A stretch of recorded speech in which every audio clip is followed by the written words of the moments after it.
elimu ya faida ya kujiunga katika umoja wa wanafunzi, kwa sababu umoja wetu unaitwa Tanzanian Students Union in Egypt, umoja wa wanafunzi wa Kitanzania nchini Misri. Haumbagui mtu yoyote kwa dini yake, kwa kabila lake, kwa jinsia yake, wala maeneo ambayo anayotoka. Ukiangalia safu ya viongozi hapa, mimi mwenyekiti Muha, katibu mkuu wangu Mzanzibari, katibu fedha ni Msambaa kutoka Tanga, ukienda katibu Sinani Mdengereko, Makonde, tuko tofauti. Alikadhalika hata wanachama tunaongoza wako hivyo. Sasa hatumbagui mtu kwa namna yoyote, bali tuko na wanafunzi wote kwa level zote na bila kujali dini, kabila na kadhalika. Kwa hiyo nukta nyingine, Mheshimiwa Balozi na mgeni rasmi, umoja huu umetoa matunda makubwa sana. Moja ya matunda yanayopatikana katika umoja wetu, tumepata viongozi ambao wameenda kusimamia taasisi mbalimbali huko nyumbani. Mmoja katika hao ni mwenyekiti wa BAKWATA mkoa Dar es Salaam, anaitwa Afifu Hussein. Lakini tunaye afisa wa jeshi mkubwa anaitwa Mtasha, tena amesoma Azahari pale, ni afisa mkubwa wa jeshi.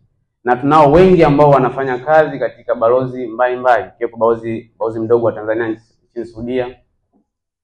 Ubalozi wetu hapa tunao watumishi wa balozi ndugu Isa na ndugu Kasim wapo. Tanzania kule ubalozi wa Kuwait, nadhani yupo ubalozi wa Kuwait, ubalozi wa Saudia. Sehemu mbalimbali tumepata watu ambao wanafanya kazi. Hata katika vitengo vya serikali yetu ya Jamhuri ya Muungano wa Tanzania wapo watumishi wengi ambao asasi yake, msingi wake ni umoja wa wanafunzi wa Kitanzania tunaosoma hapa nchini Misri. Kwa hiyo hii ni jambo jema kwamba ni umoja ambao unatoa watu ambao wana faida na manufaa katika kujenga taifa letu la Tanzania. Kwa hiyo bila kupoteza muda, kwa sababu leo sio siku yangu ya hotuba, ilikuwa siku ya kutoa shukrani, mimi nasema nawashukuruni nyote kwa ujumla wenu, na nawakaribisheni sana wale ambao sio wanachama mlioko hapa mmoja katika chama, na wale ambao tupo katika chama tuendelee kuwa wanachama hai na kuwa insist wenzetu wawe na waweze kushiriki nasi, kwani lengo letu ni kuwa kitu kimoja.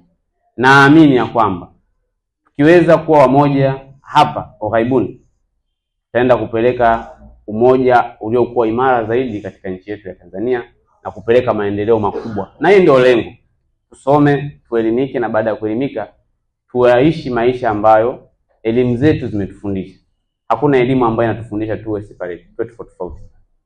Elimu tunazosoma zinatufundisha tuwe wamoja, tupendane, tushikamane kwa ajili ya matunda ya kuijenga taifa letu. Kwa haya mengi au machache, nasema asanteni sana nyote kwa kuhudhuria.